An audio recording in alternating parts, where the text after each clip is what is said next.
قال إني عبد الله آتاني الكتاب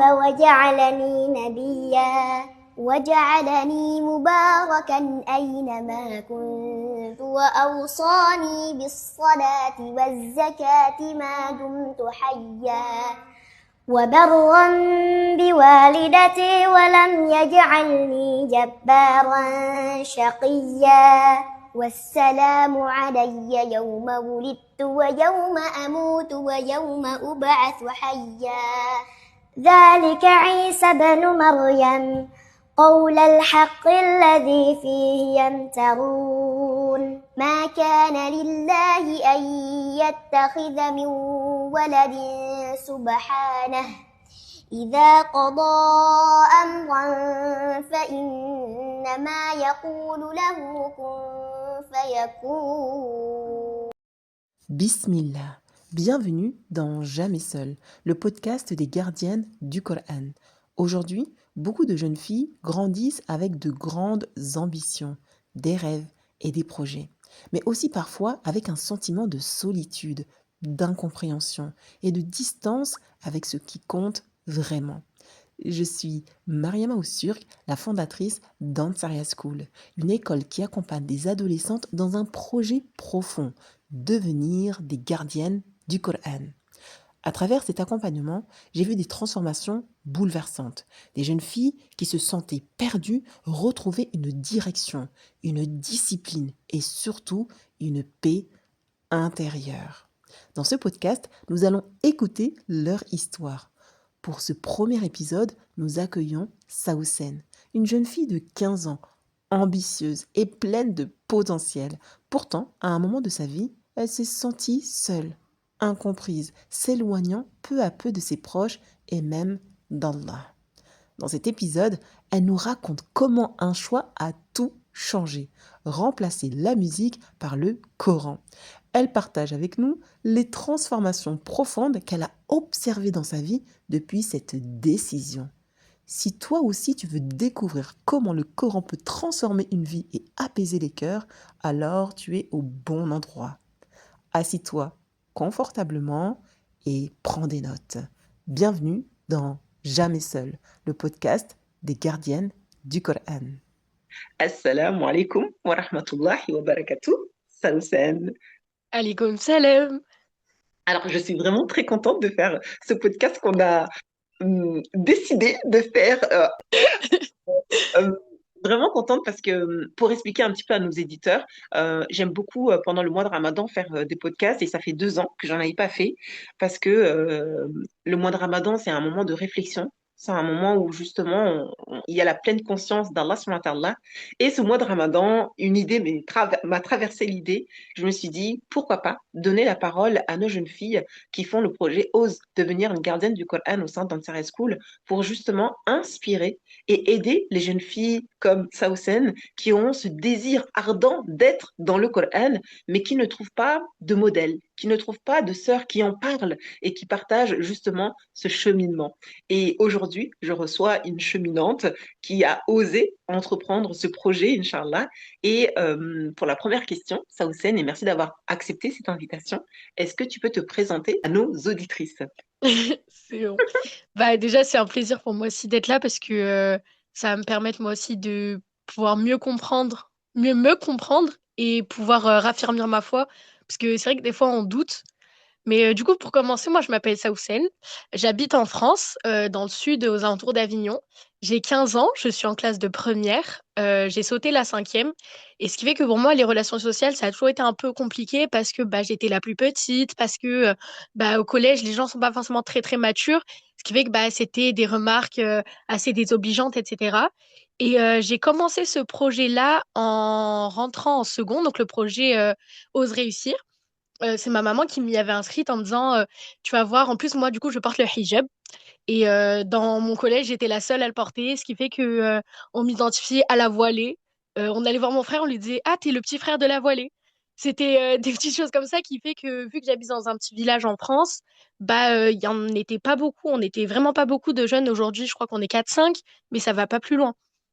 Et du coup, bah en fait, ma maman m'a inscrite au projet Ose devenir, non, c'était Ose réussir. Et en fait, elle m'a dit, tu vas voir, ça va pouvoir t'aider ça va pouvoir t'aider à mieux te comprendre et à mieux pouvoir assumer ton hijab dans une société où il est extrêmement dévalorisé, etc. Moi, je me suis dit, bah, écoute, let's go.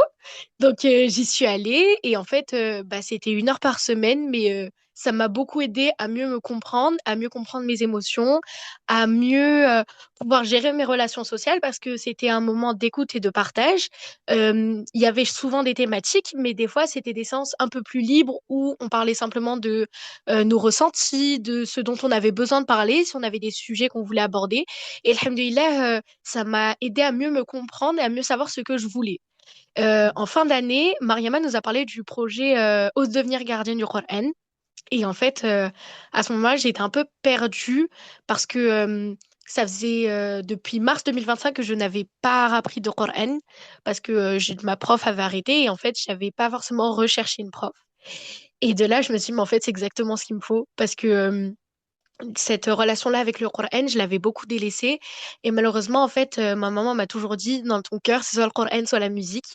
Et bah, en fait, le fait d'avoir arrêté l'apprentissage du Coran, ça a fait que bah, la musique a pris une place assez importante dans mon cœur. Et bah, en fait, aujourd'hui, c'est encore assez compliqué de totalement arrêter, ce qui fait que j'essaie de trouver des alternatives comme les nasheed, comme ces choses-là, qui font que ça reste quand même un type de musique, mais des musiques qui parlent d'Allah, etc. Et pareil, ça, par exemple, on en avait parlé avec Mariama, elle nous avait expliqué tout, tout le pourquoi du comment est-ce que la musique n'est pas forcément bonne pour nous. Et du coup, ça m'avait beaucoup aidé. Et par exemple, aujourd'hui, le Coran a beaucoup, beaucoup remplacé la musique. Ce qui fait que bah, quand je travaille aujourd'hui, c'est le Coran que j'écoute dans mes oreilles et plus forcément la musique. Des fois, on a tous des moments un peu de faiblesse où je me dis, vas-y, c'est bon, je passe 10 minutes dessus, j'écoute 10 minutes de musique et ensuite, je repasse à mon Coran. Même si des fois, c'est dur, hein, je suis une être humaine moi aussi. Et des fois, je me dis 10 minutes, après, je me dis, vas-y, encore 5 minutes, encore 5 minutes. Et après, souvent, j'ai ma mère qui me dit, Saucène, t'écoutes quoi? Et après, je dis, bah, de la musique. Elle me dit, bah, Saucène, essaie de repasser au Coran, etc. Et voilà, je pense que je me suis présentée en général.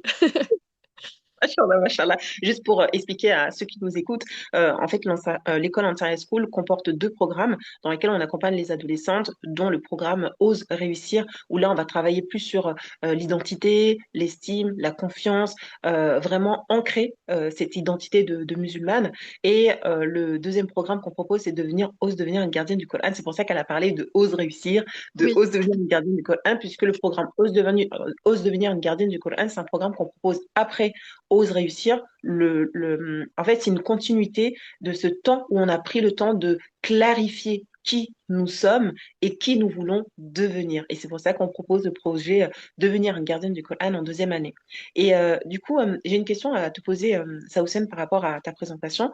Quand tu as rejoint le projet Ose devenir une gardienne du Coran, quelle était ton intention profonde? Euh, je pense que dans un premier temps, je voulais me rapprocher du Coran parce que j'avais remarqué que quand, bah, du coup, quand j'étais plus loin du Coran, bah, dans ma vie, ça allait, du moins pas, ça allait pas, mais les facilités que j'avais pu rencontrer auparavant, bah, je les rencontrais plus forcément aussi souvent. Ma relation, par exemple, avec mes parents, s'est assez dégradée pendant ce moment-là parce que bah, je me prenais beaucoup plus la tête avec ma maman, etc. Et je me suis dit, en fait, c'est ce qu'il me faut. En fait, ça a été comme une évidence pour moi parce que quand, euh, quand ma mère m'en a parlé, je me suis dit, mais en fait, c'est ça. Et qu'est-ce qui changeait réellement de avant et maintenant? Bah, c'était ça, c'était le fait que j'avais plus du tout le Coran dans ma vie. Et je pense que ma première intention, c'était de pouvoir me rapprocher du Coran dans un premier temps, pour après pouvoir me rapprocher de mes parents. Et alhamdoulilah, bah pour l'instant, c'est exactement ce qui est en train de se passer avec ma maman, ça va beaucoup mieux. Je m'embrouille beaucoup moins avec elle. Le Coran, c'est devenu même quelque chose qui nous lie. C'est-à-dire que quand elle me demande de la corriger sur ses pages, je lui demande de la corriger sur les miennes, etc. Donc franchement, alhamdoulilah, ça m'a aidé sur ça. Et au fur et à mesure, en fait, je me suis rendu compte que devenir hafdat le Coran, c'est quand même une grande responsabilité et un grand rôle parce que on peut sortir 70 personnes de l'enfer qui étaient destinées à l'enfer. Inch'Allah, on pourra donner des couronnes à nos mamans et à nos papas. Donc, c'est un honneur aussi de pouvoir devenir Hafdat al-Qur'an. Machallah, machallah. Et est-ce que tu avais conscience en commençant ce projet que ce choix allait transformer plus que ta mémoire, mais ton identité? Est-ce que tu étais consciente de la transformation que ça pouvait apporter dans ton quotidien? Honnêtement, non, parce que j'avais pas, je pense, mesuré l'ampleur des bénéfices que j'allais recevoir en fait de cette MNA en fait.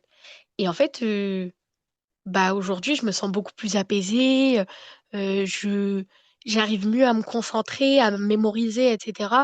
Et parce qu'en fait, au début, c'est que de la lecture, ce qui fait que on a dû lire les pages un certain nombre de fois.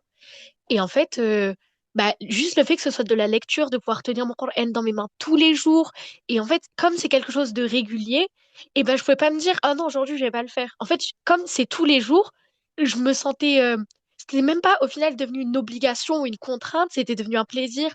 C'était vraiment, c'était mon moment Coran où j'allais dans ma chambre et je faisais ma page. Donc non, je pense pas que au début, je me rendais compte de tous les bénéfices que j'allais recevoir de cet apprentissage. Machallah. Tu sais, aujourd'hui, par rapport à l'adolescence, on dit qu'on se cherche beaucoup, on a beaucoup de questions existentielles, etc.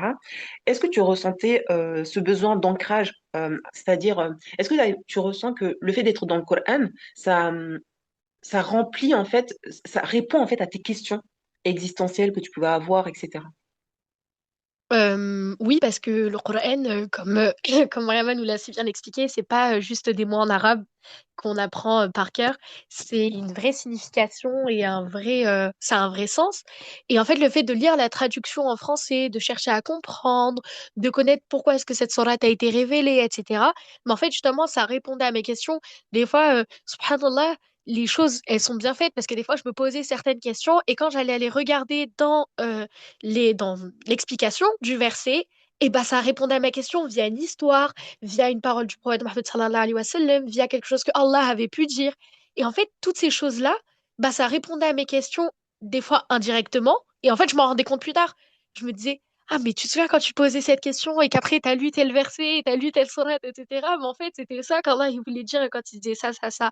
Donc, franchement, oui, oui, oui, ça a répondu à plein de mes questions et ça a comblé un peu un manque que j'avais finalement. Parce que le Coran, c'est quand même quelque chose de magique. C'est quelque chose, rien ne peut le remplacer, jamais un livre quelconque pourra le remplacer, jamais les paroles de quelqu'un d'autre, à part les paroles d'Allah, pourront remplir un manque qu'on a en nous, en fait. C'est beau ce que tu viens de dire, subhanallah, mashallah. Houssem, tu as 15 ans. Et il y a une question qui me vient. Est-ce que tu dirais que commencer le Coran à cet âge, c'est un hasard ou une protection? Je pense que c'est plus une protection parce que à notre âge, surtout actuellement je suis en première, donc au lycée, bah on a plein de choses qui sont là pour nous nuire en tant que jeunes musulmanes. Euh, Par exemple, les réseaux sociaux, c'est très compliqué en fait en tant que jeune musulmane de se resituer dans cette société qui euh, dit que le halal est haram et dit que le haram est halal. Se retrouver aujourd'hui, c'est très compliqué parce que moi, la plupart de mes copines sont non musulmanes, ce qui fait que bah en fait, c'est assez compliqué de me retrouver parce que des fois, euh, on va même faire ou dire des choses et se rendre compte après de ce qu'on vient de dire et dire astaghfirullah, c'est à l'encontre de mes valeurs en fait.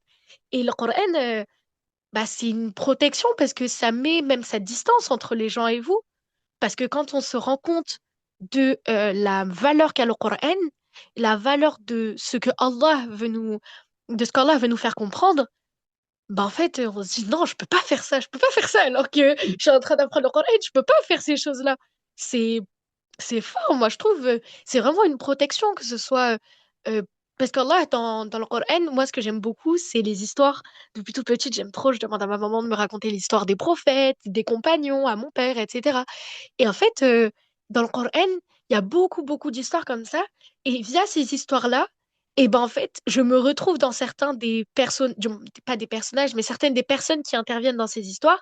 Et quand il y a le dénouement d'une fin heureuse ou pas, je me dis, ah punaise, mais en fait, c'est ça qu'il faut que je fasse. Il faut que je me rapproche d'Allah via telle manière. Il faut que je demande de l'aide à telle personne, etc. Et franchement, bah ouais, c'est une grosse protection. Machallah. Et c'est bien parce que tu as parlé de la jeunesse et du bruit qui court. Ça va être notre prochain sujet qu'on va parler au niveau du bruit. Mais j'aurais une dernière question concernant l'intention. C'est aujourd'hui, si tu devais résumer en une phrase pourquoi tu fais ce projet, que dirais-tu? Laisse-moi réfléchir parce qu'une phrase, c'est quand même assez court. Je dirais pour pouvoir être une meilleure personne et ouais, je pense, je dirais pour être une meilleure personne et pour pouvoir le transmettre à mes enfants, mes frères et sœurs, etc. Machallah, quel magnifique objectif.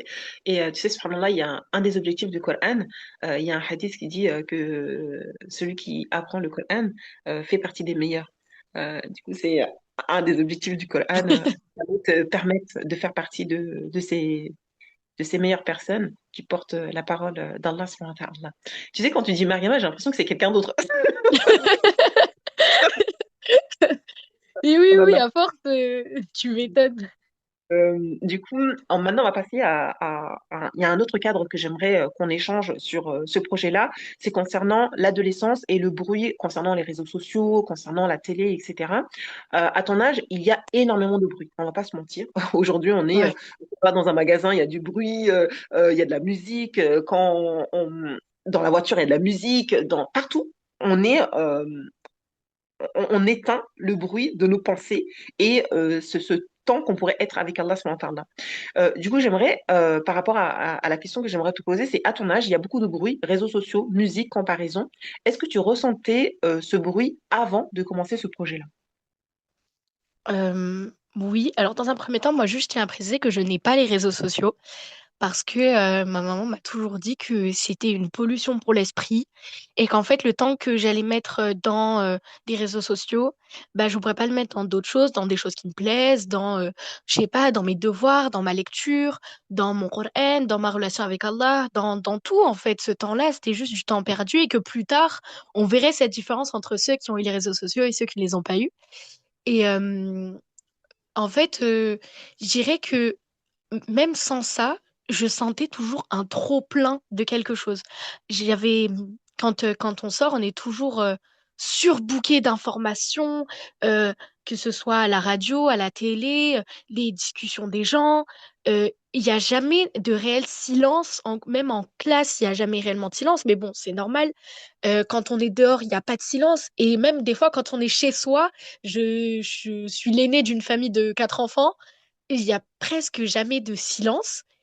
Et en fait, je me rendais compte, et même j'en ai parlé à ma mère, du fait que il y avait ce trop-plein de d'informations, de bruit, etc. Bah, je le ressentais envers moi-même parce que j'arrivais plus à me comprendre, j'arrivais plus à me retrouver avec moi-même. Et au final, avoir du silence m'angoissait. Le fait de me retrouver seule, sans personne, etc., bah, ça devenait un peu une angoisse. Et parce que je me disais, oui, mais qu'est-ce que je vais faire? Qu'est-ce qui va en fait, ça m'angoissait concrètement d'avoir du silence et tout chez moi. Ce qui fait que bah, même quand j'étais toute seule, il y avait toujours un bruit de fond, que ce soit un podcast, de la musique ou quelque chose. Et parce que vraiment, ma mère me disait, mais tu sais, Saoussen, il faut vraiment que tu apprennes à retrouver ce silence et à te retrouver juste toi et toi-même.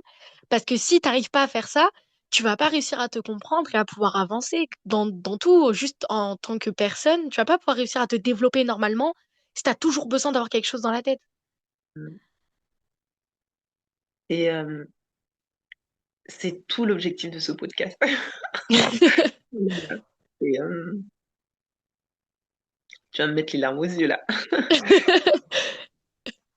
Mais t'inquiète pas, Mariama.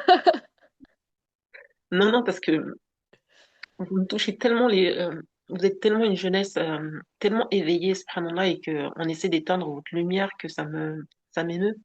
Et ça me fait plaisir vraiment de t'entendre dire ça, dans le sens que tu en as conscience. Et il y en a très peu qui en ont conscience, tu vois.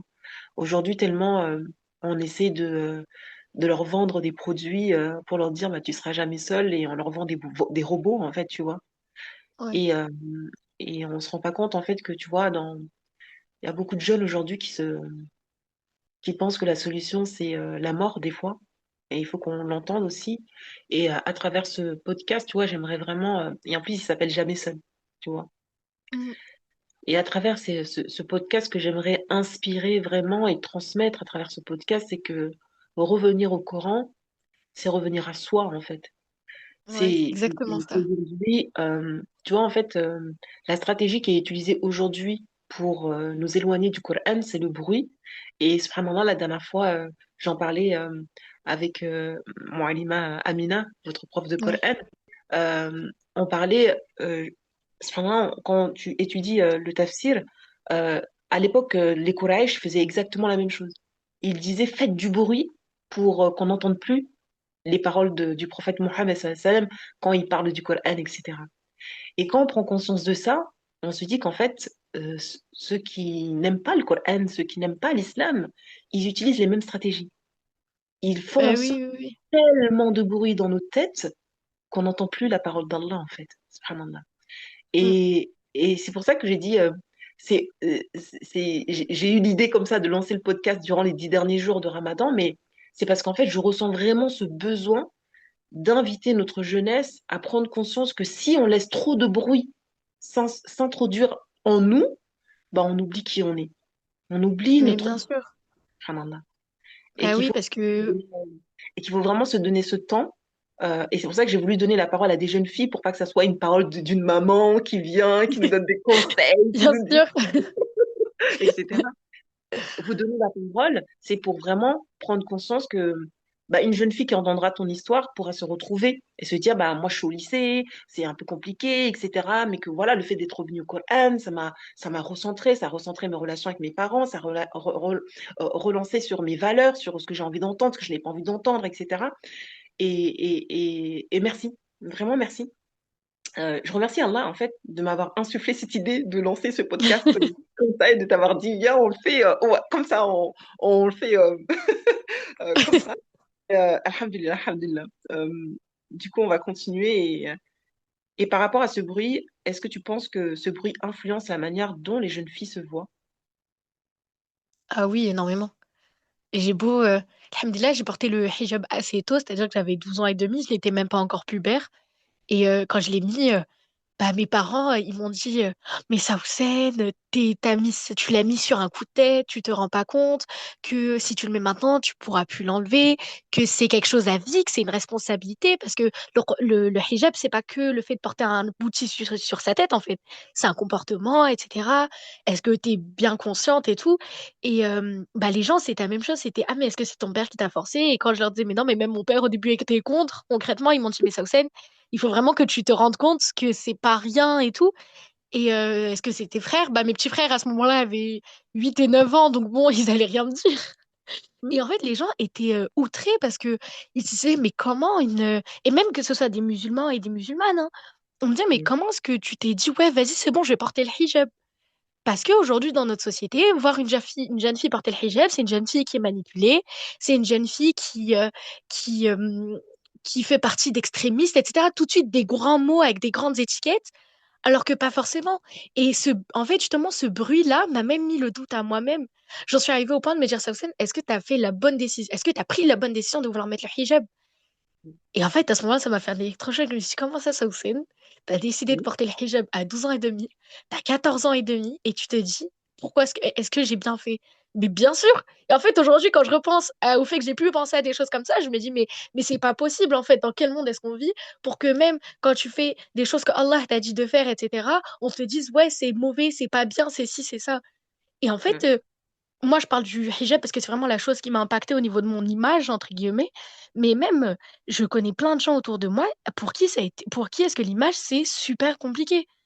Le bruit, non, mais une fille, ça doit être comme ça, comme ça, comme ça. Et les étiquettes, les stéréotypes, parce que je suis une arabe musulmane qui porte le hijab, je dois avoir tel, tel, tel, tel comportement. Parce que je suis une convertie, je dois avoir tel, tel, tel comportement. En fait, non, on est tous différents. Et ce qu'il faut comprendre, c'est que ce bruit-là, il est là justement pour nous déstabiliser, pour nous dire, ah mais t'es seule, t'es la seule qui est comme ça, t'es la seule à avoir ces problèmes-là, n'en parle pas parce que tu vas déranger les gens qui sont autour de toi, parce que les gens vont plus avoir la même image de toi, etc.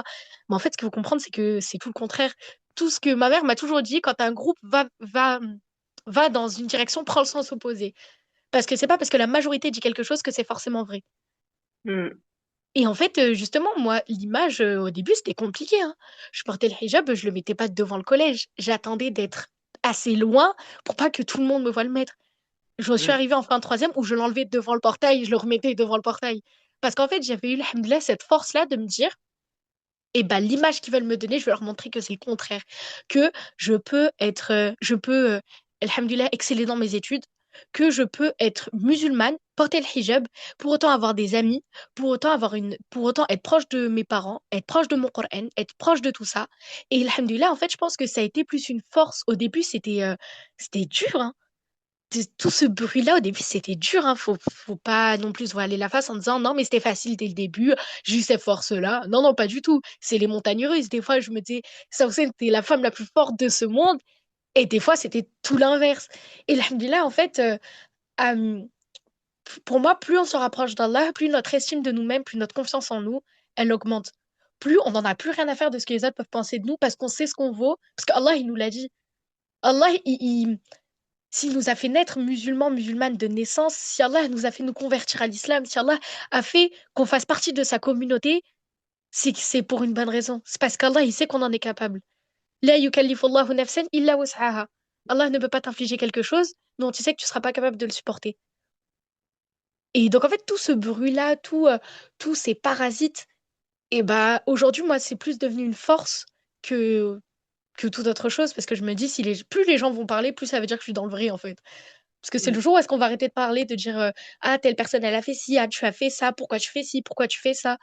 C'est à ce moment-là où est-ce qu'il faut se dire ah, pourquoi est-ce que les gens ont arrêté de parler? Ça veut dire Mm. que je les dérange plus. Mm. Et c'est important ce que tu dis parce que si tu regardes bien, finalement, le bruit, il nous invite à être que dans le regard des autres. Les autres, qu'est-ce qu'ils vont dire? Les autres, qu'est-ce qu'ils vont faire, etc. Et revenir au Coran, c'est d'être dans ce regard d'Allah subhanahu wa ta'ala. Est-ce que Allah il apprécie ça? Est-ce qu'il aime ça? Etc. Et je trouve que c'est une force de pouvoir rediriger ses intentions et ses actions vis-à-vis d'Allah et non vis-à-vis des autres. Et c'est pour ça que Bien sûr. je voulais qu'on parle des réseaux, des distractions et du bruit, parce que ce bruit nous invite tout le temps à nous questionner par rapport à qu'est-ce que vont dire les autres, qu'est-ce que vont dire les gens, en fait. Et Ah, finalement, bien sûr. on diminue notre puissance, notre identité, en fait. Euh, Parce que si on calque que notre image en fonction de ce que les autres vont penser, cela diminue nos actions aussi. Cela Ah oui, diminue la bien sûr. mission qu'Allah subhanahu wa ta'ala nous a destinée. Subhanallah.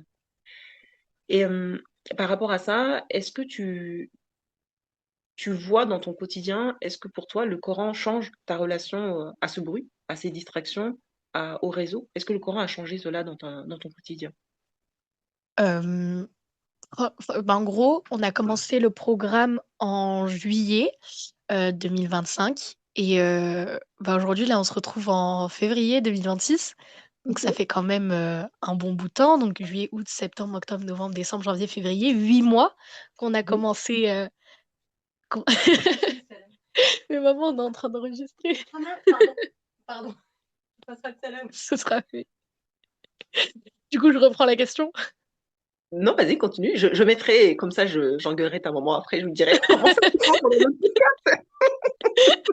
D'accord, c'est bon. Du Vas-y. coup, je disais, ça fait quand même 8 mois qu'on a commencé. Et alhamdoulilah, j'ai pu voir une évolution dans plein de choses dans un premier temps. Dans ce que moi, comment est-ce que j'arrive à me recentrer sur moi-même?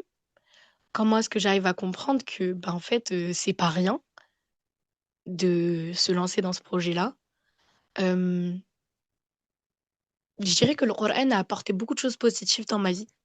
Ça a fait qu'aujourd'hui, j'arrive à mieux savoir qui je veux être, du moins qui je suis, et surtout qui je veux être. Quel type d'image est-ce que je veux renvoyer de moi-même? Parce qu'on parlait de l'image et du bruit tout à l'heure, mais aussi, des fois, on se dit oui, mais j'ai pas forcément envie de donner cette image-là de moi, etc. Et bah, en fait, aujourd'hui, je sais quelle image de moi est-ce que je veux renvoyer aux gens.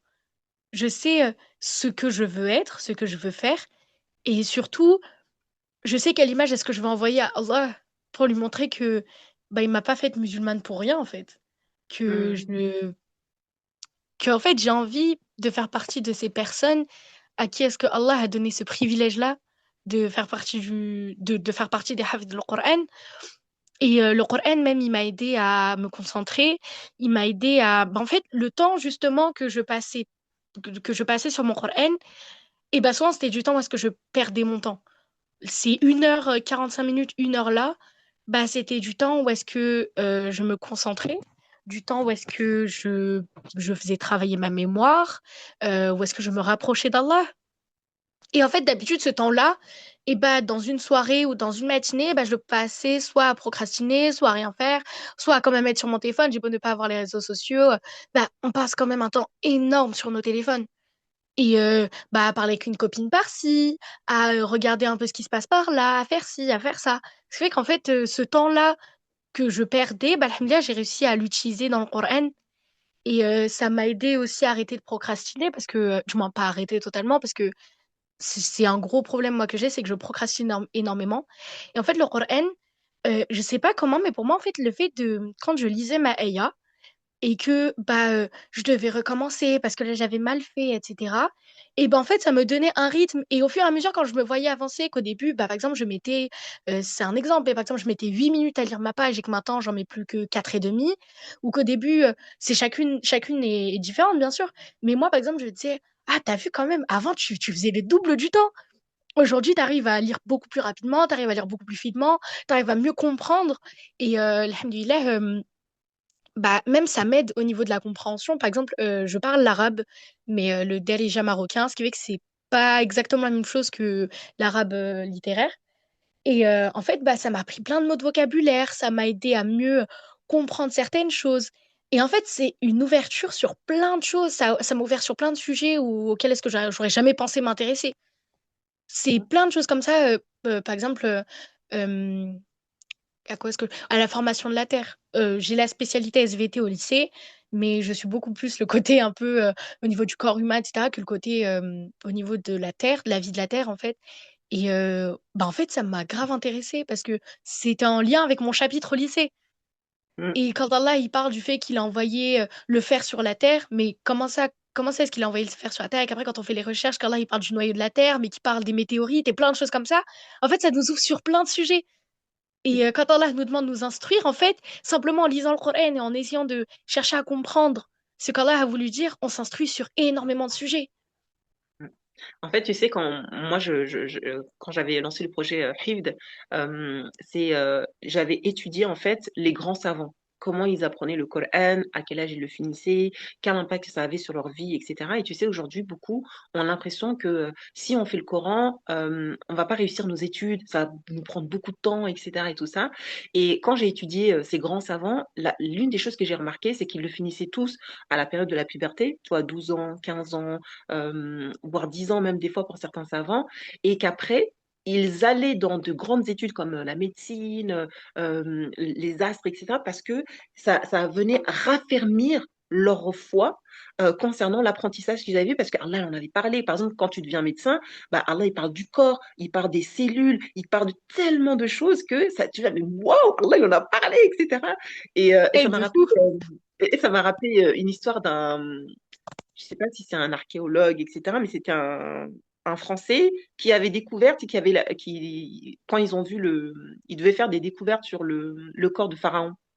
Et en Ok. fait, quand il faisait des analyses, il avait découvert que Pharaon, il avait de l'eau, tu vois. Et il disait à ses collègues, c'est bon, j'ai fait une découverte, une grande découverte, Pharaon, il a été noyé, etc. Et un de ses collègues qui lui a dit, mais calme-toi, tu sais que les musulmans, ils le disent, c'est écrit dans De leur ouf, Allah, Coran. il en a parlé dans le Coran et tout, en fait.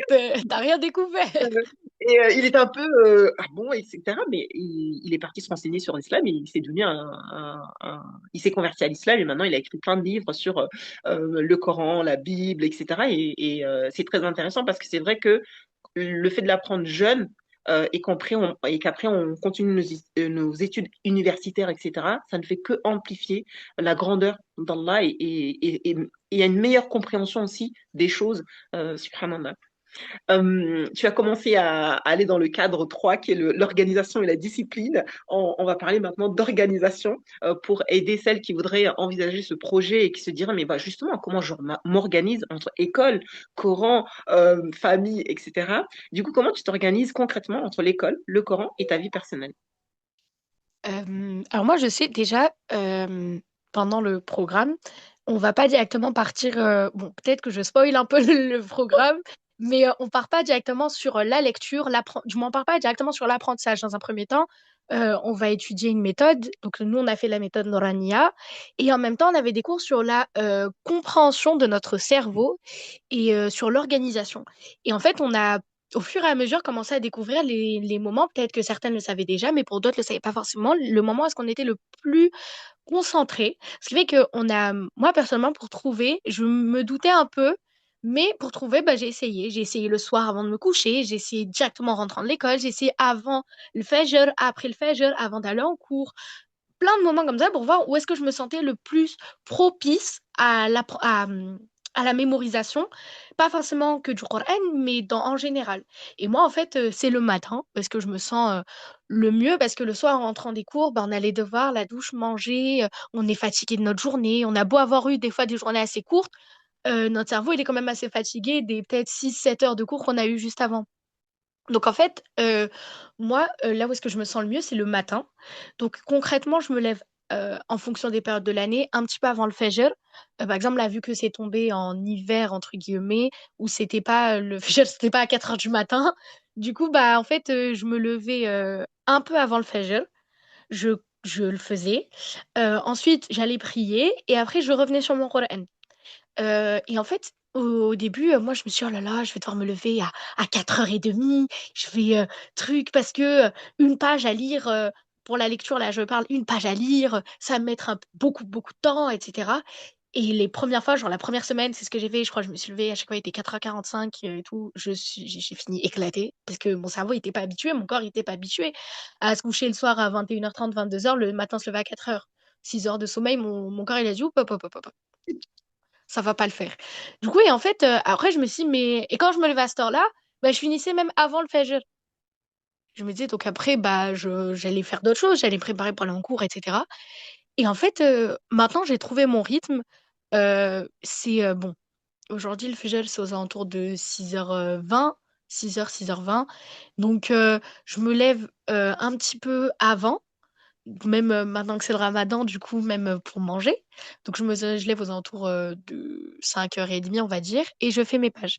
Mais comme là, je suis en vacances et que j'ai plus de temps sur ma journée, bah, du coup, moi, je le fais dans la journée. Mais je préfère le faire le matin parce que je sais que l'après-midi, bah, même avec le jeûne, etc., on est assez fatigué. Donc, je le fais le matin.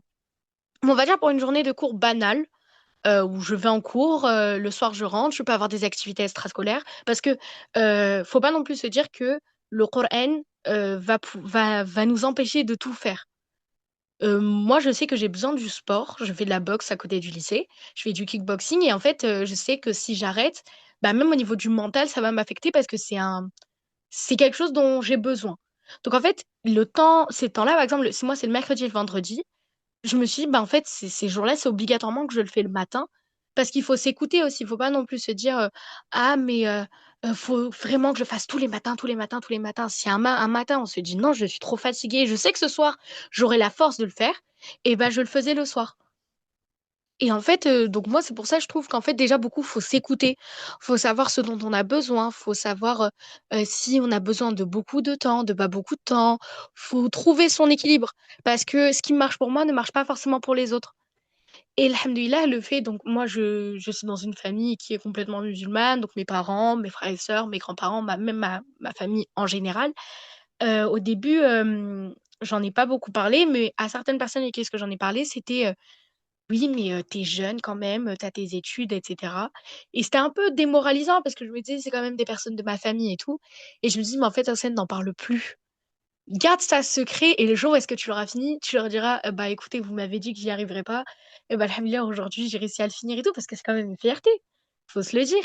Et bah, au niveau, moi, de ma vie personnelle, alhamdoulilah, ma maman est assez compréhensive dans ce truc-là. Elle me dit, Hacène, je veux vraiment pas te stresser, etc. Parce qu'elle sait qu'elle a un stress assez communicatif et j'ai la même chose en fait. C'est que quand je suis stressée, je vais très facilement stresser les autres. Donc c'est pour ça que ma mère m'a dit, tu sais que si tu as besoin de quoi que ce soit, si tu as des doutes, etc., n'hésite pas à venir me voir. Si tu as besoin de discuter de ce que tu as lu en français, n'hésite pas à venir me voir, etc. Donc, alhamdoulilah, j'ai quand même eu ma maman qui me soutient beaucoup dans ce projet-là.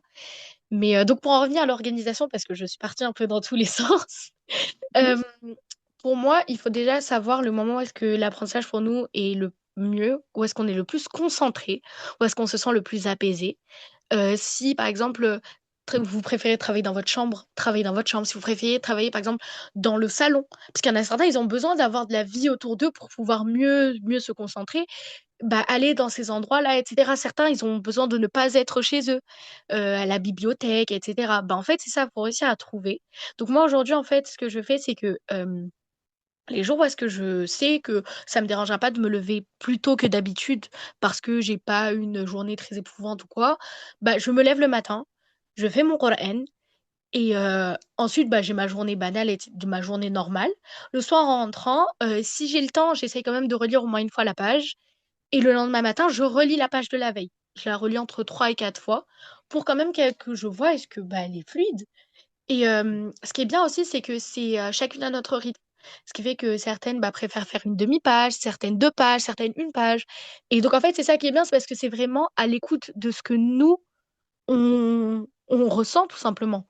Donc, en fait, voilà, ça c'est le matin. Après, il y a des journées où, par exemple, le lundi, je sais que je finis assez tôt, où je me dis, bon, bah, moi, je le fais le soir. Le lundi, si je sais que quand je rentre des cours, je finis à 15h, le temps que je sois chez moi, il est environ 15h30. Et bah, je me pose, je rentre, je vais faire l'audio, je prie, et je fais mon Coran. Et ce qui m'aide beaucoup, c'est le fait de relier le Coran à une action, à une adoration. Je sais que, par exemple, si je prie, je vais plus facilement aller avec mon... Du moins, je vais plus facilement aller à mon Coran avant ou après la prière parce que j'enchaîne des adorations. Si, par exemple, je sais pas, j'ai l'habitude d'écouter du Coran pendant mes devoirs, et bah, par exemple, je sais que si je fais mon Coran avant, le fait après d'écouter du Coran, et bah, ça va m'aider. Le fait de le relier à une autre adoration, je trouve que moi, en tout cas, ça m'aide aujourd'hui de le faire. Euh, Après, si vous pouvez réfléchir à d'autres choses. Ah oui, quand on est Après, j'ai- indisposé. Vas-y, pardon. vas-y. Non, non, vas-y, vas-y. Juste le fait d'être indisposé, moi je sais que c'était un peu une crainte. Je me disais, oh là là, je vais pouvoir toucher le Coran, ça va être un éloignement, etc. Mais en fait, il y a toujours des solutions, entre guillemets, le fait de porter des gants, même s'il faut pas forcément toucher les lettres, etc. Mais parce que j'avais besoin, moi, de ce contact physique avec le Coran, le fait de le toucher, etc. Pour moi, c'était important. Et je me disais, oh là là, quand je vais avoir mes règles, oh mon Dieu, ça, je vais être plus éloignée, ça va être plus difficile.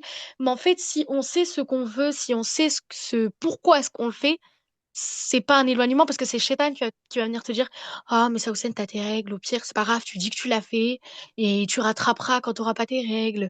Oh, si, oh, ça. Mais en fait, non, faut pas écouter ce West-West-là. Faut, faut savoir en fait pourquoi est-ce qu'on le fait et après, ça devient beaucoup plus simple. Mm. Sachant aussi que quand on a nos menstrues, qu'on est étudiante du Coran, il y a des facilités par rapport à ça, alhamdulillah. Justement, pour finaliser par rapport au cadre de l'organisation, euh, avant d'entrer dans le programme, qu'est-ce qui t'éloignait du Coran? Est-ce qu'en fait c'était par rapport à une peur de l'organisation, de ne pas avoir du temps, etc. Ou c'était autre chose? Bah, je dirais dans un premier temps que l'organisation, ça en faisait partie aussi, parce que je me disais, je suis au lycée, c'est un peu compliqué quand même quand on fait des grandes journées, style du 8h, 18h, et que bah, certaines personnes n'ont pas forcément le lycée à côté de chez elles. Donc, moi, l'année dernière, j'étais dans un lycée où je rentrais le soir, il était 19h, 19h20. Donc, le temps après que c'était les devoirs, la douche, manger. Le matin, je me levais super tôt. En fait, je me disais, mais où est-ce que je vais réussir à caler du temps pour le Coran, en fait? Et bah, en fait, c'était aussi une peur de me dire, est-ce que je suis réellement à la hauteur? Parce que comme j'avais arrêté, je me sentais, à des moments, je me sentais pas légitime de recommencer parce que je me suis dit, euh, l'ouest-ouest de me dire, t'as abandonné le Coran. En fait, le fait d'avoir arrêté, tu pourras plus jamais recommencer, ce sera super dur, etc. Bah, en fait, j'avais un peu perdu confiance en moi par rapport au Coran, à me dire, ouais, mais est-ce que je vais réussir à reapprendre? Est-ce que je vais réussir à avoir cette connexion tout simplement avec le Coran? Parce que ça me manquait, hein, de me dire, parce que je me souviens quand j'étais petite, c'était mon moment, est-ce que je prenais la tablette ou est-ce que je mettais, j'écoutais, je lisais, etc. Et c'était plaisant en fait, c'était un plaisir. Et je me disais, ouais, mais est-ce que je suis encore légitime de pouvoir le faire? Et en fait, à travers surtout le programme Ose réussir, c'est beaucoup ça aussi qui m'a aidé. C'est de comprendre que c'est pas parce que on a lâché le Coran pendant un moment qu'on va pour toujours le lâcher. Parce que on l'a pas réellement abandonné, c'est juste pendant une période où est-ce qu'on l'a pas forcément consulté. Et faut pas non plus culpabiliser là-dessus parce que pour certaines, pour moi entre autres, la culpabilisation, ça me frustre beaucoup. Quand je culpabilise, après, je me renferme sur la chose et je me dis, je suis pas capable, je suis pas capable, je suis pas capable. Et le fait, en fait, qu'on nous ait appris à déculpabiliser, à nous comprendre, à comprendre d'où venait cette émotion, est-ce que c'était des pensées, est-ce que c'était des pensées internes ou externes, est-ce que c'était des personnes qui nous avaient dit ces pensées. Et ben, au fur et à mesure, ça m'a beaucoup aidé. Et le programme Ose réussir, franchement, c'est ça beaucoup ce que j'en tire, c'est la déculpabilisation de, de tout ça, parce que c'était pas forcément que par rapport au Coran, mais en général. Et ouais, l'organisation aussi, c'était un gros point, parce que je me disais, mais comment est-ce que je vais faire? Je connais personne dans mon entourage qui, qui pourrait le faire avec moi. Euh, je j'osais pas forcément demander à mes parents, parce que je me disais, oui, mais ça va leur mettre un stress à eux en plus, etc. Et en fait, non, il faut se dire que quand on veut, on peut. Par exemple, l'année dernière, moi, ces temps dans le bus, j'aurais pu les utiliser parce que j'avais un bon temps de trajet. Donc, je me disais, bah, j'aurais pu l'utiliser pendant ce moment-là, etc. Donc, en fait, faut juste trouver les solutions. Mm. Machallah. Et tu me fais enchaîner dans le prochain cadre où on va parler de l'impact psychologique et mental et physique du Coran, subhanallah. Est-ce que tu te sens plus stable émotionnellement depuis que tu mémorises le Coran? Parce que justement, tu as parlé du programme Ose réussir où justement on travaille sur vos émotions, sur la compréhension de vos émotions, sur le fait aussi d'apprendre à vous écouter. Et j'ai bien aimé le fait que tu aies précisé que on donne un cadre dans le fait où on vous invite à comprendre déjà votre fonctionnement, puisqu'on est toutes différentes. Et Bien des sûr. fois, nous imposer un cadre de tous les matins, tous les soirs, tout ceci, etc., ça peut ne pas fonctionner pour nous, surtout quand vous avez déjà essayé quelque chose et dans laquelle vous avez estimé que ça n'a pas fonctionné. Et le fait de rentrer, d'avoir des coachings autour de qu'est-ce que la mémorisation, comment fonctionne votre cerveau, comment organiser votre temps, comment écouter en fait notre propre fonctionnement, notre propre organisation, parce qu'il y en a qui font l'école à la maison, il y en a qui vont à l'école, qui vont au lycée, comme tu as dit, etc.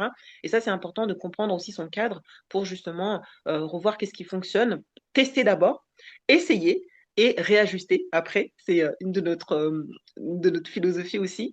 Du coup, est-ce que tu pourrais nous dire émotionnellement, est-ce que le Coran t'aide à avoir cette stabilité émotionnelle dans un monde où justement l'anxiété, la dépression, toutes ces maladies qui se développent de plus en plus. Qu'est-ce que tu pourrais nous dire par rapport à ça? Euh, Bah en fait, avant de réellement me recentrer sur le Coran, etc., je faisais énormément d'anxiété. C'était des crises d'angoisse, des insomnies, des choses comme ça qui j'en avais honte en fait parce que je me disais mais comment je vais réussir à en parler à ma mère? Est-ce que c'est parce que du moins on en parle aujourd'hui dans notre société, mais dans la culture arabophone, c'est pas quelque chose dont on va forcément parler. C'était quelque chose dont j'avais un peu honte. Je sais pas, j'avais un peu ce truc-là de me dire ah ouais mais je vais pas les embêter avec ça et tout. Et en fait, le Coran, quand j'ai commencé à en parler à ma mère, elle m'a dit tu sais Saucène, c'est normal. Du moins c'est pas normal, mais dans le sens, euh, si tu as de l'anxiété, c'est qu'il y a une raison. Parce que, en fait, le stress, c'est quelque chose qui va arriver ponctuellement, alors que l'anxiété, ça va être à répétition. Il va y avoir certains symptômes. Et en fait, quand je disais ça à ma mère, elle m'a dit, tu sais, ça aussi, le Coran aussi, c'est là pour ça. Et Mariama nous l'a répété je ne sais combien de fois que le Coran, c'était un ami et un allié pour nous, en fait. Qu'il fallait que quand on ait ces moments-là de faiblesse, entre guillemets, que le Coran pouvait beaucoup nous aider. Et alhamdoulilah, en fait, j'ai trouvé un apaisement dans le Coran que je trouvais pas forcément avant, en fait, je sais pas comment l'expliquer, mais je peux le trouver chez personne d'autre, en fait, cet apaisement et ouais, ça, ça m'émeut un peu parce que je me souviens de comment est-ce que j'étais, de pas du tout avoir confiance en moi, de tout le temps être anxieuse en fait, même pour un rien du tout. Je pouvais me mettre à pleurer. J'arrivais plus C'était des pensées j'étais overbookée en fait de pensées, j'arrivais plus à penser correctement. Et en fait, le Coran, ça m'a beaucoup aidé à me recentrer parce que ça me faisait un vide. Ça, en fait, le manque qui était de base, du moins le trou qui était de base comblé par l'anxiété, bah, en fait, le Coran, petit à petit, il vient, il prend la place de de l'anxiété. Et même si aujourd'hui, alhamdoulilah, du moins, ça va mieux, ça m'arrive toujours d'en faire et ça, on n'en guérit pas comme ça, dans le sens où il y a quand même un cheminement, il y a quand même un travail à faire pour ne plus du tout avoir d'anxiété. Et en fait, le Coran, ça m'aide beaucoup parce que je sais que, par exemple, avant, j'allais juste laisser la situation passer, me dire c'est bon, ça va passer, ça va passer. Et aujourd'hui, je sais que si je mets mes écouteurs, que j'écoute du Coran, que si je... Par exemple, quand ça m'est arrivé chez moi et que j'avais pas encore fait ma page, le fait d'aller faire ma page, ça m'apaisait énormément. Parce que je lisais ce que Allah voulait dire en français, je lisais en arabe. Ça m'a beaucoup aidé aussi à me calmer et à canaliser toute cette énergie, tout ce... Parce que c'était un brouhaha mental, en fait. Ça m'a aidé petit à petit à le faire taire doucement. Et aujourd'hui, bah, alhamdoulilah, ça va mieux. C'est par période, c'est normal, en fait. On peut pas non plus tout le temps être au top ou tout le temps être en bas. C'est les montagnes russes. C'est vraiment, des fois ça va, des fois ça va un peu moins bien. Mais alhamdoulilah, en fait, le fait d'avoir le Coran près de moi, et bah, justement, je déculpabilise sur ça, de me dire, bah, c'est OK. Il y a des moments où, ouais, bah, ça va pas forcément aller, mais tu sais que tu as le Coran avec toi. Tu sais que si tu as besoin de quoi que ce soit, Allah, il est toujours là euh, pour, euh, pour t'épauler et pour être près de toi. Parce que j'en suis arrivée à des moments où je parle à Allah, en fait, juste quand ça va pas, je me mets dans ma chambre et je tape une discussion avec Allah. Et je dis, Allah, là, ça va pas, je me sens pas super bien à cause de ça, des choses qu'on n'ose pas forcément parler à nos parents, à nos amis, à la famille, etc. Des choses dont on a honte, des choses dont on n'a pas envie que tout le monde soit au courant, même des fois nos propres parents, ma propre mère, celle qui m'a mise au monde. J'ai Des fois, j'ai du mal à lui parler de certaines choses, alors qu'avec Allah, ça sort beaucoup plus facilement, ça sort beaucoup plus naturellement, surtout. Mm. Du coup, tu es d'accord pour dire qu'on n'est jamais seul, Ouais. que on a Ah oui, Allah, oui, oui. on a un confident et on a quelqu'un en qui on peut se confier sans être jugé et critiqué de ce qu'on va dire. Et c'est pour ça qu'en fait, au début, j'ai commencé avec le bruit, les réseaux, etc. et tout. C'est qu'aujourd'hui, ça a un objectif hein, de créer de l'anxiété, de nous stresser parce qu'il y a cette comparaison continuelle de se comparer vis-à-vis des autres. Et subhanallah, le Coran vient justement poser ce cadre. Ce cadre, et on dit le Coran est une guérison, on ne dit pas un remède, hein, c'est une guérison pour les cœurs. Et c'est tellement beau ce que tu viens de dire par rapport à l'anxiété que tu avais et qu'aujourd'hui ça apaise. Si vraiment toutes celles qui nous écoutent prennent conscience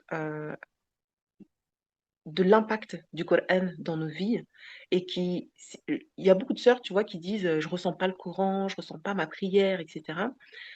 Mais c'est justement dans ces moments-là où tu ressens une émotion forte, de la colère, de la frustration, du stress, que tu décides de se dire, je vais demander de l'aide à celui qui est capable de comprendre cette émotion et de m'aider à la transformer en quelque chose de fort, une détermination, une persévérance, une patience, etc.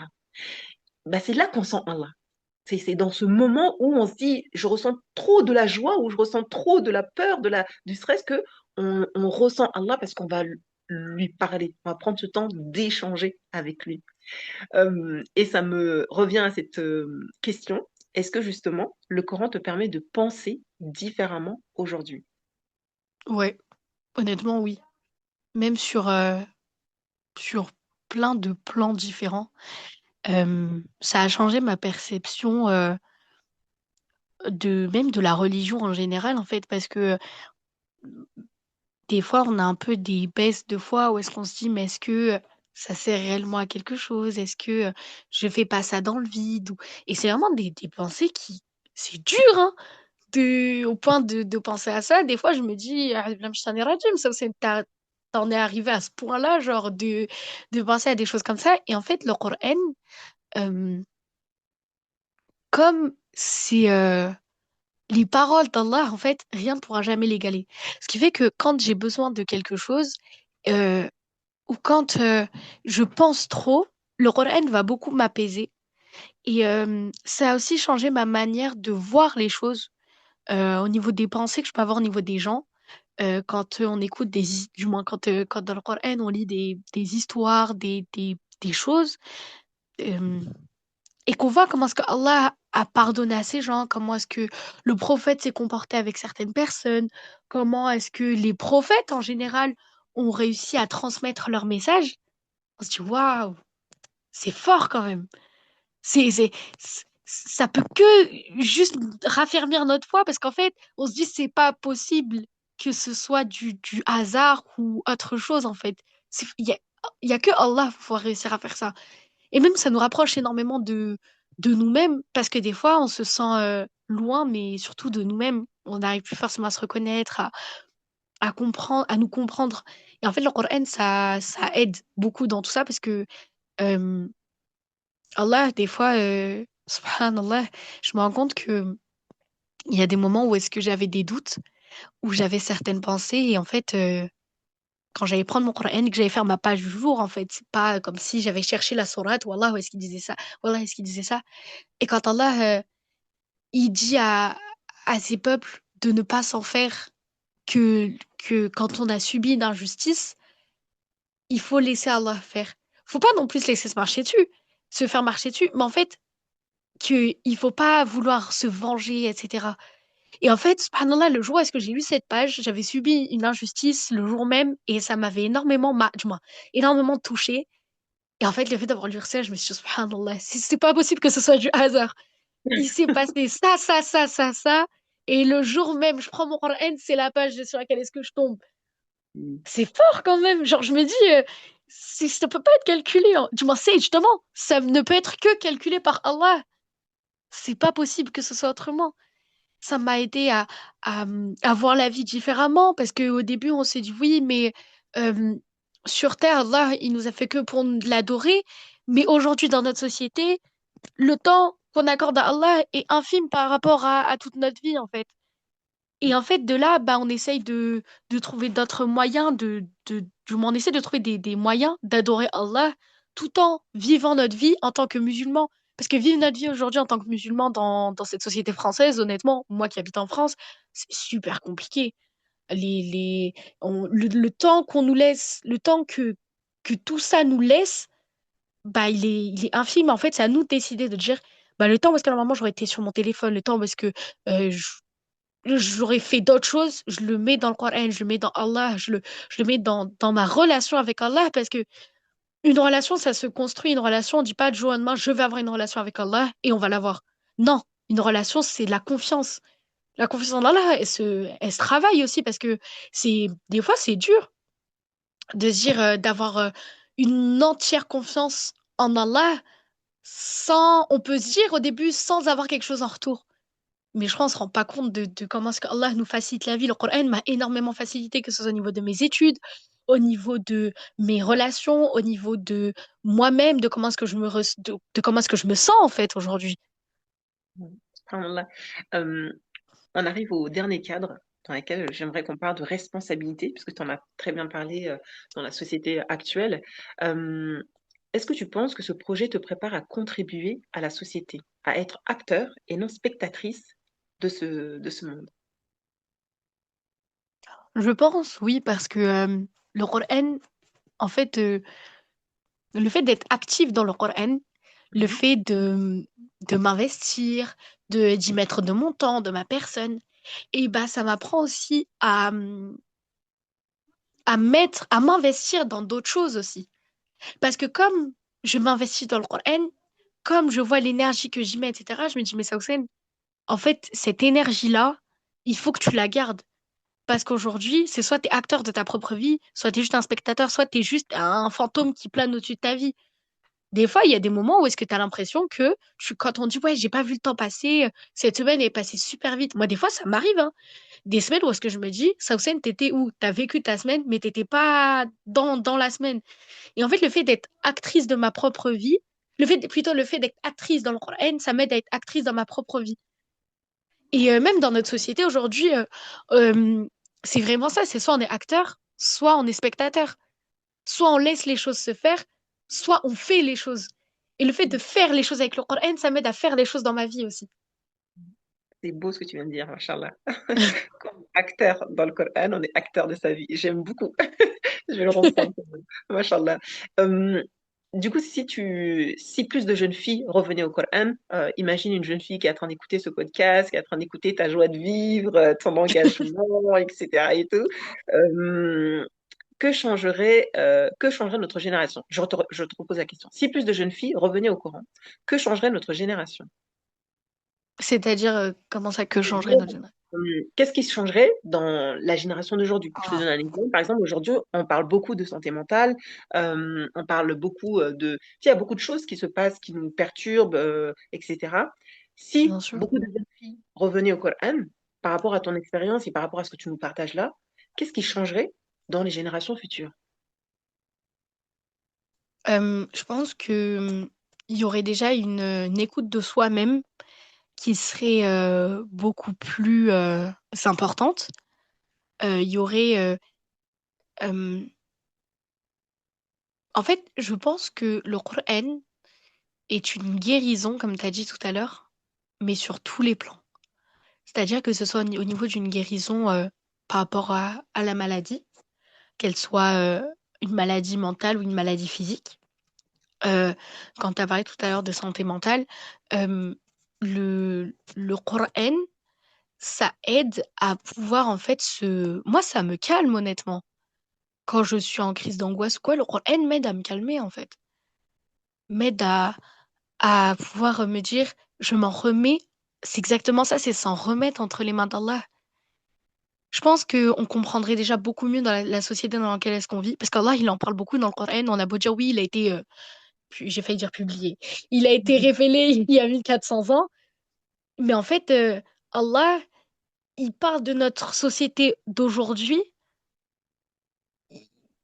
via des exemples de celle d'il y a 1400 ans. En fait, il y a des choses qui se passaient, qui se passent encore aujourd'hui, mais euh, à Mhm. d'autres levels, j'arrive plus à le dire en français, ça me...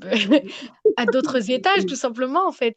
Et je me dis, on serait beaucoup plus à l'écoute de soi-même, on s'en remettrait beaucoup plus entre les mains d'Allah, on réussirait beaucoup plus parce que le Coran, ça aide énormément parce que le fait de se concentrer dans le Coran, de l'apprendre, etc., et ben en fait, ça nous aide aussi dans nos études.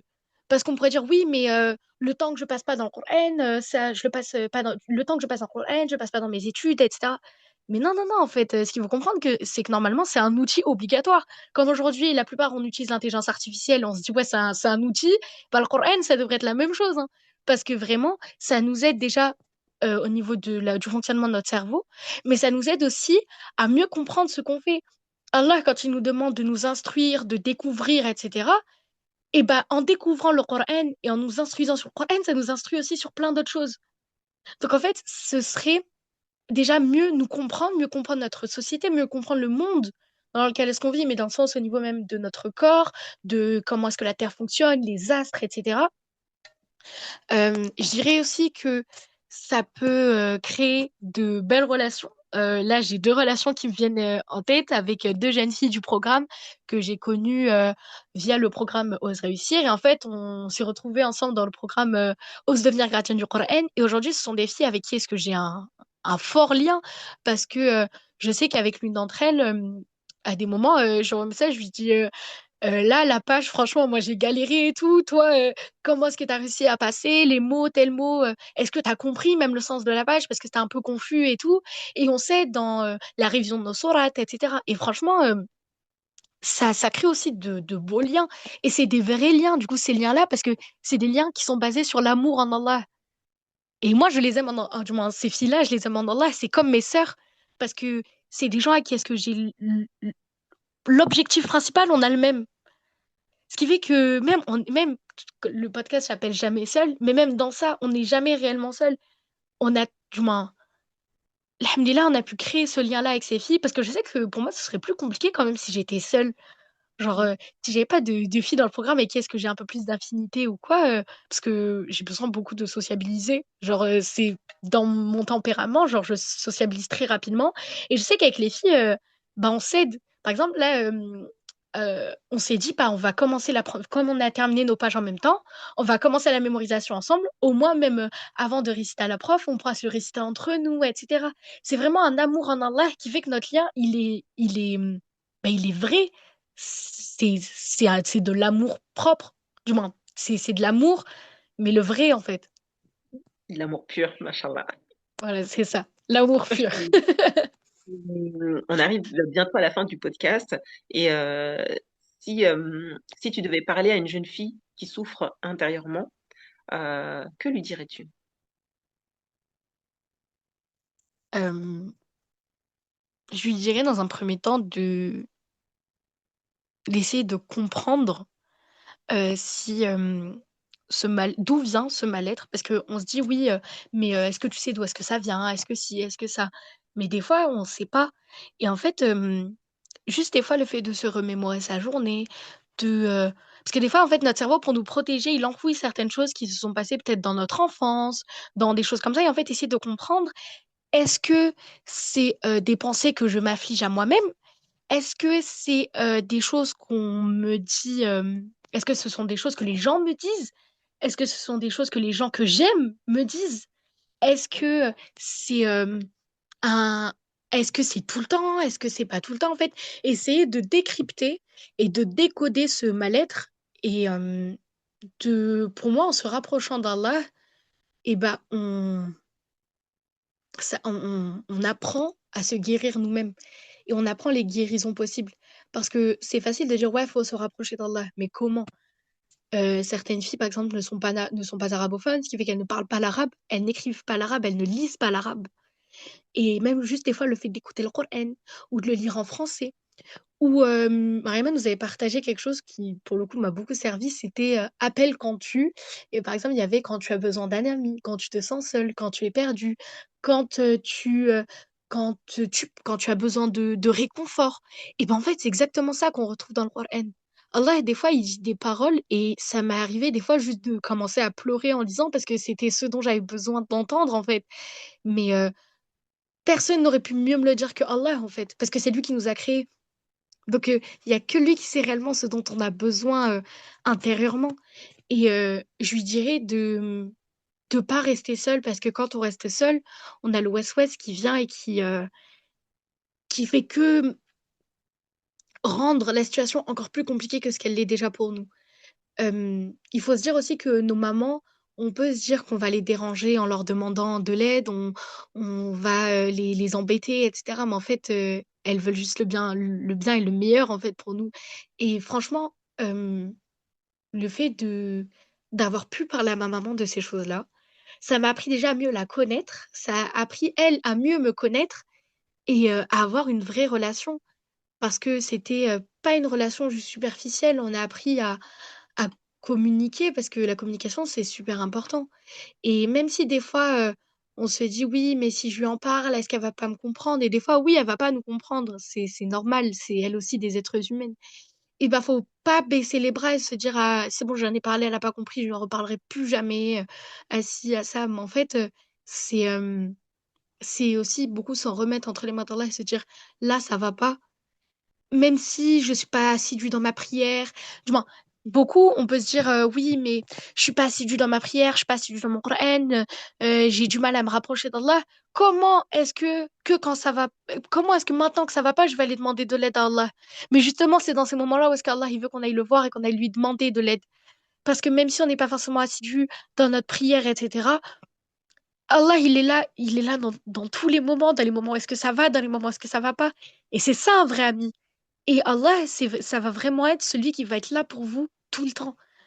Donc, même si des fois, vous allez peut-être vous prendre pour des folles ou quoi, mais juste parler à Allah, en fait. Dites, Allah, là, je me sens pas bien pour ça, pour ça, pour ça, pour ça. Et vous allez voir que, alhamdoulilah, après que vous allez avoir parlé à Allah, vous allez ressentir vous allez, vous allez souffler, en fait. Vous allez mieux vous sentir. Ouais. Tu es ému, machallah. Qu'Allah te récompense pour ta pureté, ta douceur, ton engagement.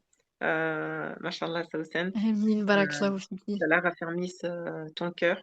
Je sais que tu es encore touché par tout cela, machallah, mais Je trouve que c'est important de venir parler à ses petites sœurs aussi, pour leur redonner aussi de l'espoir, pour leur redonner aussi des outils pour oser prendre conscience que quand on est avec Allah, on peut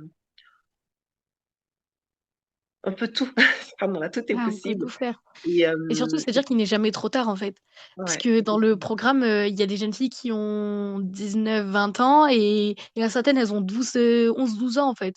Faut pas se dire, oui, mais elle est plus âgée que moi, elle connaît plus de Coran que moi, etc. Au contraire, faut que ce soit de l'entraide, justement, que si certaines connaissent des pages, au contraire, que ce soit de la bonne compétition. Se dire, moi, je vais la rattraper, on va Mm, essayer d'avancer ensemble, etc. Et faut pas. Des fois, on s'auto-juge, hein. Des fois, on va se dire, nous-mêmes se mettre des barrières, alors que il faut comprendre que la plupart de nos barrières, c'est nous-mêmes qui nous les mettons, en fait.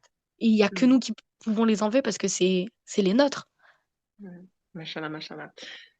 Du coup, je vais juste reprendre ce que tu as dit. Si une jeune fille souffre intérieurement, si elle est musulmane, tu lui conseillerais de retourner vers le Coran, même si elle prie pas, même si elle s'est éloignée un peu d'Allah, qu'elle ose aller en parler avec Allah, qu'elle ose aller en parler à sa mère, même si elle pense que sa mère va la juger, la critiquer, qu'elle ose aller en parler. Et si elle se sent vraiment pas aller d'en parler à sa maman, de trouver une personne de confiance, une tante, Bien une sûr. amie, etc. Et bien sûr, ne pas rester dans cette souffrance parce que des fois, ça peut se développer en maladie, de voir si la personne de confiance en qui vous allez vous confier peut vous rediriger vers un psychologue ou un psychiatre Voilà, ou un un médecin professionnel de santé, bien sûr. qui pourra vous soutenir et vous aider et ne pas vous dire que vous êtes en manque de foi. Non, non, non. Il y a des souffrances des fois dans lesquelles ça nécessite de voir un professionnel de santé qui pourra vous aider au mieux, Inch'Allah. Et bien sûr, de vous rapprocher toujours d'Allah subhanahu wa ta'ala. Et je termine par la dernière question, Saoussen. Si Allah t'accorde la constance, qui veux-tu devenir grâce au Coran? Euh, une personne qui a confiance en elle, une personne de confiance, euh, une personne qui transmet cet amour du Coran parce que moi, je vois les personnes qui m'ont transmise, dont Mariama, les personnes qui m'ont transmise en fait l'amour du Coran, euh, l'impact que ça a eu sur moi, j'aimerais pouvoir le transmettre à d'autres personnes. J'aimerais pouvoir aussi enseigner le Coran, que ce soit simplement à mes enfants, à mes frères et sœurs, et je pense beaucoup à ma petite sœur qui a 9 ans, et qui en fait, le fait de me voir avec mon Coran tous les jours, de voir ma mère aussi qui s'est rapprochée du Coran, bah en fait, elle me dit, Sausen, tu vois, là par exemple, je suis en train d'apprendre telle sourate, est-ce que tu peux m'aider? Est-ce que tu peux m'apprendre telle sourate, etc. Euh, de devenir quelqu'un qui sait ce qu'elle veut, qui sait ce qu'elle fait et qui puisse entreprendre des choses sans avoir peur de ne pas avoir, en fait, sans avoir peur, parce que je sais que Allah sera avec moi. J'aimerais devenir une personne qui a pas peur d'entreprendre des choses, qui a pas peur de mettre en place des projets, qui a pas peur de même juste de dire ce qu'elle ressent, parce qu'aujourd'hui, on a beau faire beaucoup de prévention sur la santé mentale, etc. On, on nous formate quand même à garder en nous ce qu'on ressent. Mhm. Et surtout, surtout, surtout, au niveau de au niveau de, dans cette société, notre foi, elle est écrasée, ils tentent de l'écraser par tous les moyens possibles. Et ce qui fait que bah, des fois, ils réussissent, hein, parce que on a des doutes, etc. Et on ne sait pas forcément à qui en parler. Et en fait, j'aimerais devenir ces personnes-là qui n'ont pas peur justement d'en parler, de dire, oui, bah, j'ai eu une baisse de foi. Oui, j'ai un peu plus de mal en ce moment à prendre mon Coran, j'ai un peu plus de mal à faire des prières surérogatoires, j'ai un peu plus de mal à faire tout ça, mais Allah est avec moi et j'ai confiance en Allah et je sais que je vais réussir. J'ai envie de devenir une femme qui... J'aimerais devenir une femme qui satisfait Allah, tout simplement, en fait. Qu'Allah Mhm. soit satisfait de moi. C'est vraiment, genre, je pense, le truc numéro un, c'est qu'Allah soit satisfait de moi parce que c'est le plus important. Si Allah est satisfait de toi, il ne pourra que te faciliter ce qui va t'arriver dans ta vie. Alhamdulillah, alhamdulillah. Barakallahu fik, Saoussen, Ouais, pour ce Vicky. moment d'émotion. Et barakallahu Moment fiki à toi de d'émotion. m'avoir invité. Et barakallahu Euh, fiki pour tout ce que tu as fait pour nous, parce que, alhamdulillah, aujourd'hui, tu es le sebeb de notre rapprochement du Coran pour certaines. Tu es le sabab de notre... Moi, personnellement, tu es concrètement le sabab de ce qui fait que je suis de plus en plus assidue dans ma prière, que j'arrive de mieux en mieux à m'écouter, que tu m'as beaucoup, beaucoup apporté en tant que personne aussi parce que t'as toujours été bienveillante avec nous, à l'écoute, à nous dire les filles, si vous avez un souci, n'hésitez pas à m'envoyer un message. Et même les accompagnants que tu as réussi à trouver, alhamdoulilah, c'est des personnes qui sont compétentes, des personnes qui sont à l'écoute. Et franchement, barakallahu fiki pour tout. Parce que les deux programmes, c'était, je pense, les plus beaux programmes de ma vie parce que ça m'a rapproché d'Allah. Alhamdulillah, alhamdulillah, on demande à Allah de nous aider à être sincères dans nos actions et à trouver toujours les bonnes personnes pour mieux vous accompagner. Parce que c'est vrai que ce travail-là, je le fais depuis 16 ans et là, aujourd'hui, Allah m'a permis d'avoir une équipe, mais vraiment extraordinaire, d'avoir Bien trouvé des sûr. Moualima vraiment, mais des perles. On a Ah, trouvé des mais Moualima vraiment. vraiment qui sont vraiment à l'écoute, qui ont beaucoup de rahma. Et alhamdulillah, Allah nous donne les personnes qui sont à l'image de qu'on aimerait qu'ils vous soient à l'écoute de vous, parce que je sais que, comme tu as dit, c'est difficile de trouver aujourd'hui des espaces où on peut être nous, où on peut exprimer ce qu'on ressent sans être jugé, sans être culpabilisé, sans dire mais arrête de faire la petite fille, etc. et tout. Exactement. Je suis vraiment reconnaissante d'Allah pour cette équipe qui vraiment fait un travail énorme, vraiment, qui fait un travail énorme pour vous accompagner, qui prend ce temps dans leur famille, dans leur temps de travail aussi, pour justement vous offrir ce temps pour que vous puissiez grandir dans le Coran. Et alhamdulillah, je remercierai jamais Allah de ce cadeau immense qui est de vous accompagner à devenir ces femmes confiantes et alignées, pleinement alignées à nos valeurs. Alhamdulillah, alhamdulillah. On va terminer ce podcast par remercier ceux qui nous ont écoutés. Avant de nous quitter, prenons un instant pour réfléchir à ce que nous venons d'entendre. Le témoignage de Saoussen nous rappelle une chose essentielle. Parfois, un simple choix peut transformer une vie. Choisir de se rapprocher du Coran, choisir de nourrir son cœur autrement, choisir de revenir vers Allah. Et peut-être que ce témoignage nous invite aussi à nous poser une question sincère. Aujourd'hui, les actions que nous faisons, qu'est-ce qu'elles disent de nous? Vers qui nous dirigent-elles? Et surtout, qui sommes-nous en train de devenir? Nous sommes dans les 10 dernières nuits de Ramadan. Alhamdulillah. Des nuits précieuses dans lesquelles les invocations sont exaucées et les cœurs se rapprochent d'Allah.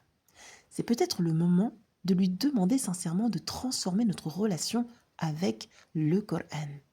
Le prophète Mohammed sallallahu alayhi wa sallam nous a enseigné de dire dans ces nuits bénies Allahumma innaka afuwwun tuhibbul afwa fa'fu anni. Ô Allah, tu es pardonneur et tu aimes pardonner, alors pardonne-moi. Et demandons-lui aussi que le Coran devienne le printemps de nos cœurs, la lumière de nos poitrines et la source de notre apaisement. Que notre relation avec le Coran ne s'arrête pas à Ramadan, qu'elle devienne un chemin qui nous accompagne toute notre vie. Parce que dans un monde où beaucoup cherchent la sécurité, la paix et leur identité, le Coran reste un ancrage solide et une guérison pour les cœurs. Rappelons-nous, les efforts nous appartiennent, mais les résultats appartiennent à Allah. Alors, avançons avec sincérité, avec espoir et avec cette intention de placer le Coran au centre de nos vies, au centre de nos foyers. Et sur ce chemin, nous ne sommes jamais seuls. On se retrouve très bientôt dans un nouvel épisode de Jamais seul, le podcast des gardiennes du Coran. C'était Mariama Oussurk au micro. Assalamu alaikum wa rahmatullahi wa barakatuh.